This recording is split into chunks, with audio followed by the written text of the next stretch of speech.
வணக்கம். இன்னைக்கு நம்ம பார்க்க போற book autobiography of Benjamin Franklin. இந்த புக்க பத்தி நம்ம ரிவ்யூ பண்ண போறோம். So, welcome back to the channel Mrs book B.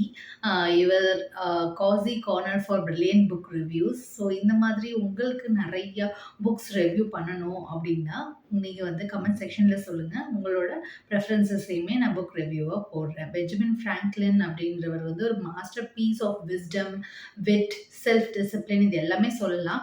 இது வந்து ஒரு லைஃப் ஸ்டோரி மட்டும் கிடையாது. Personal growth, habit building, lasting impact இத பத்தி எல்லாத்த பத்தியுமே இந்த புக்ல வந்து குடுத்திருப்பாங்க. ஒரு ஒரு டீனேஜ் ரன்னவே ஒரு சின்ன வயசுலயே ஓடிப்போன ஒருத்தர் எப்படி சக்சஸ்ஃபுல் வேர்ல்ட் ஐகானா மாறுனாரு, அவரோட வெர்ச்சுஸ்லாம் என்ன அப்படின்றத நம்ம ஒரு ஒரு சாப்டர்லயும் பார்க்கலாம்.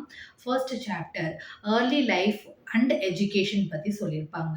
ஃபர்ஸ்ட் பெஞ்சமின் ஃப்ராங்க்லின் நீங்க பார்த்துருப்பீங்க. அவர் வந்து 1706 இன் பாஸ்டன்ல பொறந்திருப்பாரு. 15th ஆஃப் 17 சில்ட்ரனா பொறந்திருப்பாரு. So only 2 years of formal education முடிச்சுட்டு life long passion for reading அவருக்கு இருந்துச்சு. அதுதான் அவருக்கு வந்துட்டு அவரு வந்து அவருக்கு வந்து கிராமர், லாஜிக், ரைட்டிங் இது எல்லாமே வந்து புக்கு படிச்சு அவரே தெரிஞ்சுக்கிட்டாரு. அது மட்டும் இல்லாம அவர் ஒரு செல்ஃப் லேர்னர் கூட. சீக்ரெட்டா வந்து ஒரு சைலன்ஸ் டாகட் அப்படின்ற ஒரு லிட்ரரி ஒர்க்கையுமே பண்ணிட்டு இருந்தாரு. 17 அவரோட ஏஜ் 17 அப்போ அவர் என்ன பண்ணிட்டாருன்னா, பிலடெல்பியா அப்படின்ற ஏரியாவை நோக்கி ஓடிட்டாரு. பிகாஸ் அவரோட இண்டிபெண்டன்ட்டா இருக்கணும்னு நினைக்கிறாரு. ரீடிங்ன்றது அவர் லைஃப் லாங் பேஷன் கூட. இப்போ சாப்டர் 2ல என்ன சொல்லியிருக்காங்க, work ethic and self discipline, self improvement பத்தி குடுத்திருப்பாங்க. அவர் பிலடெல்பியால இருந்தப்போ என்னவா ஒர்க் பண்ணாரு அப்படின்னா, ஒரு பிரிண்டரா ஒர்க் பண்ணாரு. அதுக்கப்புறம் ஓனா தன்னோட பிரிண்டிங் பிரஸ், ஓன் சக்சஸ்ஃபுல் பிசினஸ கிரியேட் பண்ணி, poor Richard's almanac packed with practical wisdoms சொல்லிட்டு நெறைய ப்ராவர்ப்ஸ் வந்துட்டு எழுதியிருப்பாரு. அதே மாரி இல்லாம இவர் வந்து 13 வெர்ச்சூஸ் ஃபார் செல்ஃப் இம்ப்ரூவ்மெண்ட்ன்றது இவரே எழுதியிருப்பாரு. அது என்னென்ன வெர்ச்சூனா temperance, frugality, sincerity, humility, order, resolution, industry அது மாரி நெறைய சொல்லியிருப்பாரு. டெய்லி ட்ராக்கிங் சிஸ்டத்த கூட எப்படி இம்ப்ரூவ் பண்ணணும், பர்சனல் ஹேபிட் ஜர்னல் எழுதணுன்றத பத்தியும் சொல்லியிருப்பாரு. I I wish to communicate without committing to any time. So discipline எவ்வளோ இம்பார்ட்டன்ட்ன்றத பத்தி சொல்லியிருந்திருப்பாரு. சாப்டர் 3ல சிவிக் டியூட்டீஸ் அண்ட் அவரோட இன்வென்ஷன்ஸ் பத்தி சொல்லியிருந்திருப்பாங்க. இவர் என்ன பண்ணுவாருன்னா, சர்விங் சொசைட்டி அதுவுமே ஒரு பர்சனல் சக்சஸ் தான் அப்படின்னு சொல்லி நினைச்சிருப்பாரு. இவர் தான் ஃபர்ஸ்ட் பப்ளிக் லெண்டிங் லைப்ரரி இன் அமெரிக்காவை உருவாக்குனது. பிலடெல்பியாவோட ஃபயர் டிபார்ட்மெண்ட்டை ஃபர்ஸ்ட் உருவாக்குனதும் இவர் தான். யுனிவர்சிட்டி ஆஃப் பிலடெல்பியாவுக்கும் இவர் தான் ஃபவுண்டர். அதே மாதிரி ஜுன்டோ கிளப் அப்படின்னு ஒரு கிளப் இருக்கும். அது வந்து இன்டெலெக்சுவல்ஸ் எல்லாம் மீட் பண்ற ஒரு கிளப். அதை கிரியேட் பண்ணதும் இவர் தான். இவர் வந்து ஆஸ் எ இன்வென்டர் நிறைய விஷயங்கள் வேர்ல்டுக்கு வந்துட்டு இன்வென்ட் பண்ணி ஒரு கிஃப்ட் மாதிரி கொடுத்துருக்காரு. என்னென்ன அப்படின்னா லைட்டிங் ராட்ஸ், அதே வந்து பைஃபோக்கல் கிளாஸஸ், ஃப்ராங்க்லின் ஸ்டவ் அப்படின்னு ஒன்று கிரியேட் பண்ணியிருக்காரு. இந்த மாதிரி சொல்லிக்கிட்டே போகலாம். இவரோட செயல்கள் மூலமா தான் அவரோட சக்சஸை வந்து நம்மளால பார்க்க முடிஞ்சது.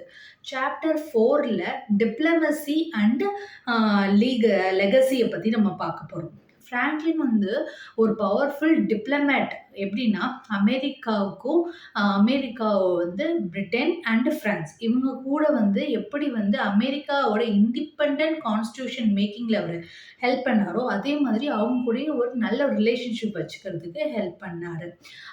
இவர் ரொம்ப ஹம்பிளா, ரிஃப்ளெக்டிவா, ஃபோக்கஸ்டா வந்து இருப்பாரு. ஸோ இவரோட ஆட்டோபயோகிராஃபி இவரோட மாரல் இன்ஸ்ட்ரக்ஷன் மேனுவல்னு கூட நம்ம சொல்லலாம். எனர்ஜி அண்ட் பர்சிஸ்டன்ஸ் வந்து டைம்லெஸ் இன்ஸ்பிரேஷனை கொண்டு வரும் அப்படின்றதுக்கான ஒரு எக்ஸாம்பிள் பெஞ்சமின் ஃப்ராங்க்லின்னு கூட நம்ம சொல்ல முடியும். நம்மளுக்கு இவரோட லைஃப்ல இது வரைக்கும் நம்ம பார்த்த வரைக்கும் அவர் நிறைய அச்சீவ்மெண்ட்ஸ் பண்ணியிருக்காரு இல்லையா?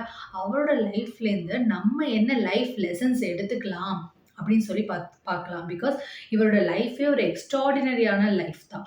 இப்போ நீங்க இதுலேருந்து என்ன தெரிஞ்சுக்கலாம் அப்படின்னா, you don't need privilege to success. You need purpose. Because அவர் 2nd ஸ்டாண்டர்ட் வரைக்கும் 2nd கிரேட் வரைக்கும் தான் படிச்சிருந்தாரு இல்லையா? அதனால டெய்லி டிசிப்ளின் தான் உங்க கேரக்டர பில்ட் பண்ணுதுன்றத நம்ம புரிஞ்சுக்கணும். சக்சஸ் வந்துட்டு எவ்வளோ நீங்க குடுக்குறீங்கன்றது முக்கியம் கிடையாது. எவ்வளோ நீங்க கெயின் பண்றீங்கன்றது இம்பார்ட்டன்ட். லைஃப் லாங் லேர்னிங்ன்றது உங்களுக்கு எப்பவுமே ஒரு கிரேட்டஸ்ட் அசர்ட்டா இருக்கும். Ordinary beginning can lead to legendary அவுட்கம்ஸ்ன்றத நீங்க புரிஞ்சுக்கணும். இவரும் ரொம்ப ஆர்டினரியான ஒரு லைஃப் தான் ஸ்டார்ட் பண்ணாரு. ஆனா லைஃப்ல இவ்ளோ பெரிய ஒரு டிப்ளமேட்டா இருக்காரு. அவரோட சக்சஸஸ்லாம் எண்ணில் அடங்காததா இருக்குது. இது உங்களுக்கு இன்ஸ்பைரிங்கா இருந்துச்சுன்னா, இன்னும் நெறைய பெஞ்சமின் ஃப்ராங்க்லின் ரிலேட்டடான கோட்ஸ் அண்ட் டேக்அவேஸ் உங்களுக்கு நான் வந்து குடுக்குறேன். இந்த மாதிரியான மோட்டிவேஷன் ரிலேட்டடான வீடியோஸ் நெறைய பார்க்கணும் அப்டின்னா, நீங்க மிஸ்ஸஸ் புக் பீக்கு ஷேர் அண்ட் சப்ஸ்கிரைப் பண்ணுங்க. Keep reading, keep growing and keep shining.